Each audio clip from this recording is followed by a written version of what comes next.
राजा विक्रम सिंह के राज्य में एक रहस्यमय पेड़ था जिसका नाम था आभास वृक्ष।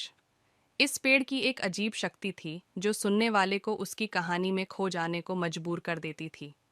एक दिन राजा ने राजमहल के दरबार में इस आभास वृक्ष की कहानी सुनाई। उसकी बातों में एक ऐसा जादू था कि हर सुनने वाला इसकी दुनिया में खो जाता। राजा की कहानी ने राजमहल के सभी लोगों को आकर्षित कर लिया। सभी ने अपनी सच्चाई की खोज में इस पेड़ की ओर बढ़ना शुरू किया। परंपरागत राजा ने चुनौती दी कि जो भी इस राजा की कहानी में अगले सप्ताह तक सबसे बढ़िया विचार पेश करेगा उसे राजा बड़ा ही इनाम देगा। इसके बाद हर राजमहल में एक राजा की कहानी ने सभी को प्रेरित किया। सुनने वाले लोग समय से समय पर विचार करने के लिए रुकते और आलस्य से बचने के लिए प्रेरित होते थे। किसी ने कहा, एक समर्थ राजा विचार कैसे करता है, यह जानकर हमें भी इसमें सीखने का मौका मिलेगा।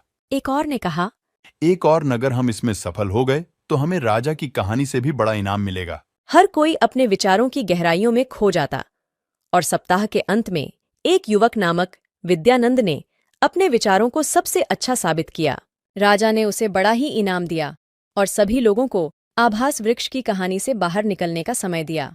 विद्यानंद को इनाम के रूप में एक चमकती हुई पुरानी किताब दी गई जिसमें जड़ी बूटियों और रहस्यमय जादुओं की बातें थीं।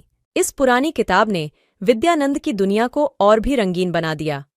वह खुद को एक आध्यात्मिक योगी बना और अनगिनत रहस्यों को सुलझाने का संकल्प किया। एक दिन उसने पुरानी किताब में पढ़ा कि कैसे आभास वृक्ष की शक्ति को अपने उत्तराधिकारी को सौंपी जा सकती है। इसके लिए वह को पुनः आभास वृक्ष के पास ले जाना होगा और वहां एक विशेष प्रयास करना होगा। विद्यानंद ने यह सुना और उसने अपनी यात्रा की तैयारी शुरू की। उसने विभिन्न जगहों पर योगियों से सीखा और राजा विक्रम सिंह के सहायक के साथ आभास वृक्ष की ओर रुझान में रहे। आखिरकार उसने आभास वृक्ष के पास पहुंचकर अपना उत्तराधिकारी बना लिया। वह राजा विक्रम सिंह को सिखा योगी बनना और अपने आत्मा को जानने का रास्ता दिखाने का संकल्प करता है। राजा विक्रम सिंह, जिसने भी उसकी कहानी सुनी थी, ने भी इस सत्य को समझा और विद्यानंद को अपने उत्तराधिकारी के रूप में स्वीकार किया। साथ ही आभास वृक्ष की शक्ति ने उन्हें सभी लोगों को और उनके राज्य को भी सुख शांति में बदल दिया। इस कहानी से सीख है कि ज्ञान और सत्य के माध्यम से ही हम अपने आत्मा की गहराइयों को समझ सकते हैं और अपने जीव